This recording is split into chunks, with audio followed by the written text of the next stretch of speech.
Hello दोस्तों, आज की कहानी का शीर्षक है गृहिणी। माफ़ करना बहन जी, लगता है मैं गलती से आपके घर आ गई। सूरज ने घर में प्रवेश किया ही था कि अपने सामने मैले से कपड़े में खड़ी एक औरत को देखकर उसने अंदाज़ा लगा लिया कि वो किसी और के घर में है। सूरज अपने तीनों भाइयों से छोटा था। पिछले 3 सालों से वे पढ़ाई के सिलसिले में घर से दूर रहा करता था, क्योंकि वो अपने भाइयों की शादी में नहीं आ पाया था। इसीलिए शादी के 2 दिन बाद वो सीधे अपनी नई भाभी को देखने आ गया। सूरज और उनके तीनों भाई अपने पिता और दादा के साथ रहते थे। कुछ साल पहले उनकी माँ और दादी दोनों गुजर गए थे। उनके जाने के बाद घर सूना सा लगने लगा था। धीरे धीरे उन्होंने खुद को और घर को संभाल लिया।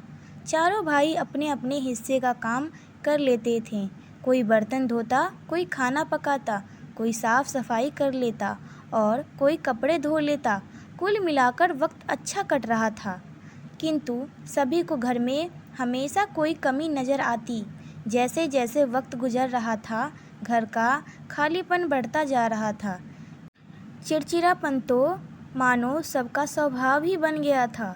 एक रोज़ किसी ने उन्हें परामर्श दी कि बड़े भाई की शादी कर दी जाए। घर में एक औरत का होना तो लाजमी है, औरतों के बगैर घर नहीं होता। यूँ तो राकेश शादी के लिए तैयार नहीं था, लेकिन अपने दादा और पिता की जिद पर उसने शादी कर ली। 1 माह के अंदर अंदर वो अपनी दुल्हन ब्याह कर ले आया। शादी के 2 दिन तक तो घर में रौनक बनी रही, लेकिन उसके बाद घर एक बार फिर खाली हो गया। राकेश को अपनी नई नवेली दुल्हन सीमा के लिए बहुत बुरा लग रहा था। सुबह होते ही वो अपने भाइयों समेत काम के लिए निकल जाता था और शाम को घर लौटता था। पिताजी भी दुकान पर चले जाते थे और दादाजी तो ज़्यादा वक्त बिस्तर पर ही रहते थे। वो सोच रहा था कि सीमा घर पर अकेली कैसे रहेगी। उसने सीमा से इस बारे में बात की तो सीमा ने कहा, आप कब तक मेरे लिए काम से छुट्टी लेंगे? आप जाइए, मैं संभाल लूँगी। राकेश के पीछे से ही सूरज लौट आया था। उसने जैसे ही घर में प्रवेश किया, उसने अपना घर कुछ बदला बदला सा लगा। फर्नीचर की जगह बदली हुई थी और पर नई नवेली चादरें बिछी हुई थी। कमरों में बिस्तरों पर नई चादरें चढ़ी हुई थी। घर के शीशे और खिड़कियाँ चमक रहे थे। इतना ही नहीं, लॉबी में पड़ा ड्राइंग टेबल, जो हमेशा छोटे बड़े सामान से व्यस्त रहा करता था, वह भी खाली था। और तो और रसोई में स्वादिष्ट पकवानों की खुशबू आ रही थी। यह सब देखकर सूरज की हैरानी तो जायज़ थी। सूरज के सामने खड़ी सीमा ने उसे यूं अचंभित हुए देखकर कहा, आप इनके छोटे भाई हैं ना? इन्होंने बताया था कि आज आप आने वाले हैं।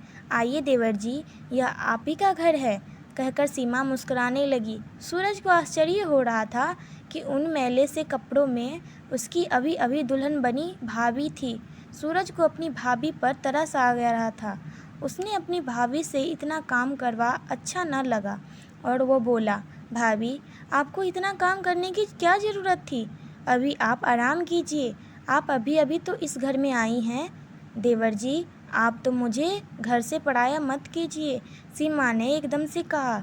मैंने हमेशा यही सुना है कि औरतों का कोई घर नहीं होता, लेकिन इस घर को मैंने दिल से अपना माना है, तो इस घर की जिम्मेदारी भी तो मेरी हुई ना। सूरज जी के पास इसका कोई जवाब नहीं था, इसीलिए वो खाने की फरमाइश करता हुआ अंदर आ गया।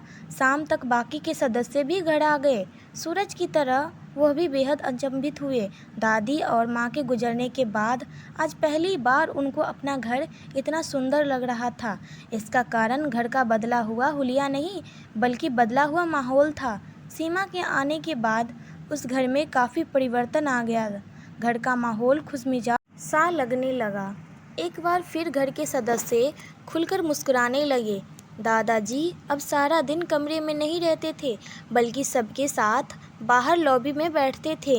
यूँ कहने को तो सीमा केवल गृहिणी थी, लेकिन सीमा ही थी जिसने उस मकान को घर बनाया था। दोस्तों, ये कहानी आपको पसंद आई हो तो हमारे चैनल को सब्सक्राइब